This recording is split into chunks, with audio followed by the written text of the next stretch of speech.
Hello everyone, কেমন আছো তোমরা সবাই? আবারও অনেকদিন পর নতুন একটা কাজ নিয়ে চলে এলাম। এটা আসলে একটা জামাই ষষ্ঠীর পাঞ্জাবি, কিন্তু বিগত কিছুদিন আমি ঘুরতে গিয়েছিলাম অরুণাচল প্রদেশ। তার জন্য প্রায় 8 দিনের মতো আমি কোনো রকম কাজ করতেও পারিনি, আর কোনো রকম ভিডিও তোমাদের সাথে শেয়ার করতে পারিনি। আগামী পরশুদিন এটা আমাকে ডেলিভারি করতে হবে। এটা একটা সাদা রঙের পাঞ্জাবি, সেখানে আমি এখানে লাল দিয়ে কলকাটা শুরু করেছি। এখানে আমি পাঞ্জাবির হাতাতেই প্রথম কাজটা করছি, এখনো বডিতে কাজটা করা হয়নি।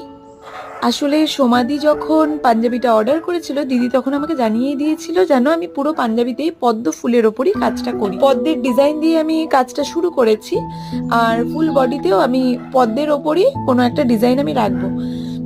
অবশ্যই আমি পুরো কাজটা তোমাদের সাথে শেয়ার করব। আর এই কাজটা তোমরা আমাকে দেখে কিন্তু অবশ্যই জানিও তোমাদের কাজটা কেমন লাগলো। এখনকার মতো সবাইকে টাটা।